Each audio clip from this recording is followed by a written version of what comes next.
warahmatullahi wabarakatuh. Teman-teman semua, di sini kami akan membahas mengenai optimalisasi perkembangan otak. Nah, rekan-rekan saya ini akan menyampaikan beberapa materi, di antara yang satu yaitu pengertian optimalisasi perkembangan otak, yang kedua ada tahapan perkembangan otak manusia, dan yang terakhir adalah faktor-faktor apa saja yang mempengaruhi perkembangan otak manusia. Optimalisasi perkembangan otak merupakan suatu sistem atau upaya untuk menstimulasi otak agar otak dapat berkembang dengan baik dan bekerja sesuai dengan fungsinya. Nah, stimulus tersebut nantinya akan menyebabkan sel syaraf membentuk suatu hubungan atau koneksi baru untuk menyimpan informasi.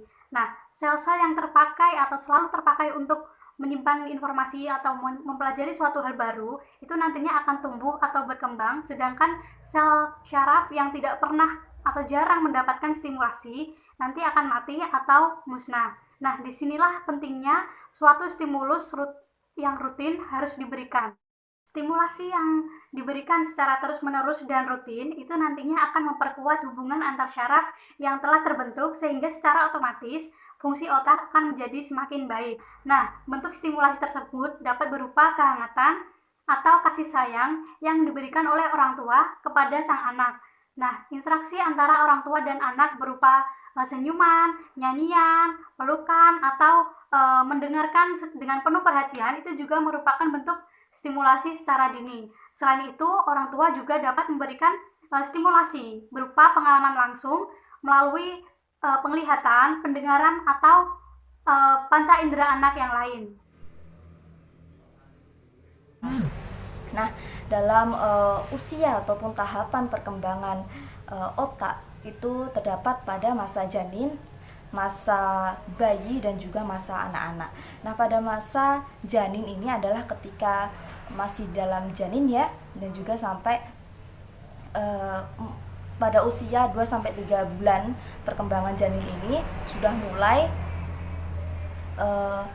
melakukan perkembangan otak anak tersebut menuju struktur yang lebih sempurna. Perkembangan otak anak di tahap kedua. Kapan? Yaitu saat setelah kelahiran hingga usia 2 tahun. Di dalam perkembangan otak di masa bayi ini, kita bisa melihat serangkaian penglihatan, bau, bahasa, kemudian kontak mata, dan juga sentuhan pada anak. Di perkembangan otak masa bayi ini terdapat hubungan neural otak, yaitu terdapat selubung mielin dan juga ikatan sinapsis. Seperti yang sudah dijelaskan Bu Meti sebelumnya atau oleh kelompok sebelumnya, bahwasanya perkembangan sinapsis saat bayi itu masih sangat sedikit. Kemudian bertambahnya usia anak, percabangan sinapsis di otak itu akan semakin banyak, semakin rumit kalau di gambar bisa kita lihat ya teman-teman. Kemudian dari mana kita bisa mengetahui perkembangan dari penglihatan, bahasa, bau, suara, dan lain sebagainya, yaitu ketika di usia 2 bulan, anak itu sudah bisa memegang benda ataupun berusaha meraih, melakukan kontak mata.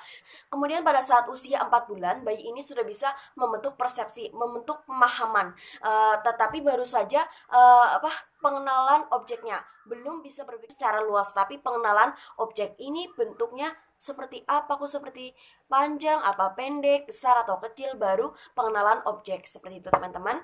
Kemudian di usia 12 bulan, anak ini sudah bisa mengungkapkan kata, 1 atau 2 kata. Contohnya yang sering kita dengar yaitu papa, papa gitu, ataupun mama, mama. Kemudian di usia 1,5 hingga 2 tahun, anak ini akan mengalami peningkatan perkembangan konseptual dan bahasanya. Perkembangan otak anak di masa kanak-kanak atau tahap ketiga ini terjadi saat usia 3 hingga 6 tahun. Contohnya ketika anak itu sudah saya ingin, saya mau, berarti anak sudah memiliki keinginan, dia akan melakukan pengaturan tindakan baru. Ketika dia menginginkan sesuatu, dia akan bertindak, melakukan sesuatu baru. Kemudian mempertahankan fokus perhatian. Ketika kita memberikan sebuah permainan, misal ke anak, permainan puzzle, anak akan bisa mengatur fokusnya ke permainan puzzle tersebut. Walaupun anak tidak bisa menyusun puzzle secara benar, secara maksimal, tetapi setidaknya anak bisa memfokuskan perhatiannya itu pada permainan puzzle yang kemudian di usia 6 hingga masa puber itu yang paling sering terjadi di daerah lobus parietal dan juga lobus temporal, yaitu di sini ada memainkan peran utama dalam bahasa, yaitu menirukan. Pada tahap ini anak sudah bisa menirukan ketika dia melihat sinetron ataupun melihat kartun, di mana misal kita bisa contohkan sedang membaca, misal ada kartun sedang membaca buku bersama, mungkin anak sudah bisa berpikir aku mau membaca buku juga. Nah, sekarang dia tidak hanya mau secara batin ataupun berpikir aku mau, atau hanya bicara, tetapi dia sudah melakukan tindakan. Dia kemudian di sini juga mengadakan hubungan spasial, maksudnya di sini tuh anak-anak sudah bisa bersosialisasi, sudah bisa bermain dengan teman sebayanya ataupun dengan kakak ataupun adik di rumahnya, dan juga sudah bisa berkomunikasi dengan lingkungan lebih luas lagi. Di anak-anak usia puber terutama kan sudah bisa berkomunikasi sosial.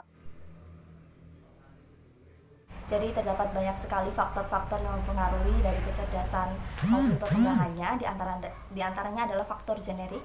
Ya, kita tahu faktor generik merupakan dari faktor keturunan orang tua.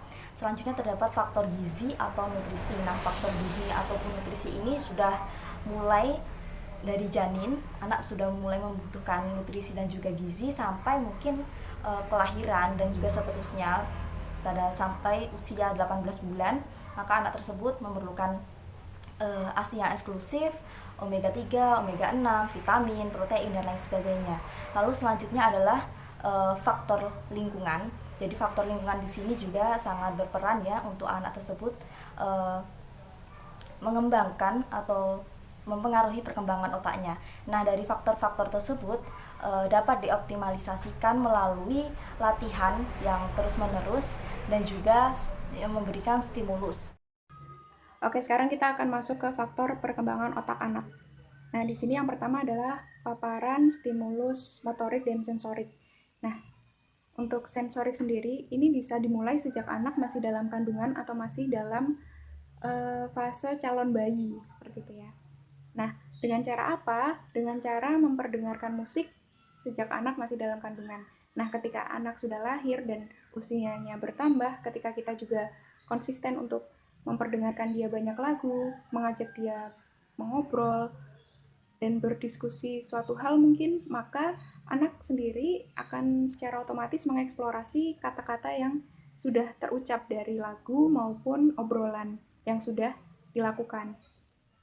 Kemudian untuk motorik di sini bisa ada dua, ada motorik kasar dan motorik halus. Untuk motorik kasarnya sendiri, biarkan anak untuk mengeksplorasi bermain. Jadi jangan terlalu melarang anak untuk bermain, tidak boleh bermain ini, tidak boleh bermain itu.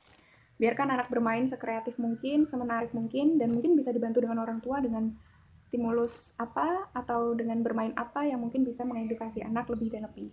Untuk motorik halusnya, ini juga bisa berupa anak menyentuh sesuatu, barang-barang yang ada di sekitarnya. Mungkin di beberapa orang tua di luar sana mungkin banyak yang khawatir ketika anak menyentuh barang, takut barang itu kotor, kemudian anak menggigit tangannya, takut anaknya sakit atau bagaimana ketika tangannya kotor kemudian masuk ke mulut. Itu sebenarnya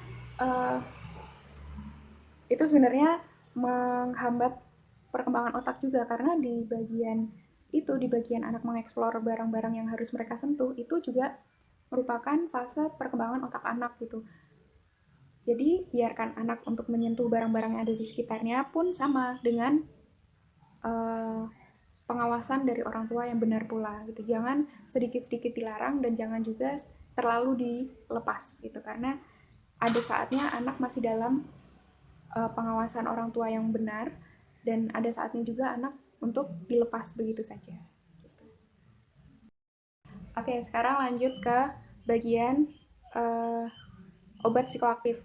Obat psikoaktif yang dimaksud di sini adalah bisa alkohol, bisa narkotika, atau bahkan yang sejenisnya. Di sini sangat berpengaruh bagi ibu yang ketergantungan alkohol, narkotika, atau yang sejenisnya itu. Karena akan berpengaruh bagi janin, sangat besar kemungkinannya sang bayi lahir dengan cacat fisik atau bahkan intelektual. Secara teknisnya namanya adalah FASD atau kita bisa menyebutnya dengan gangguan spektrum alkohol janin.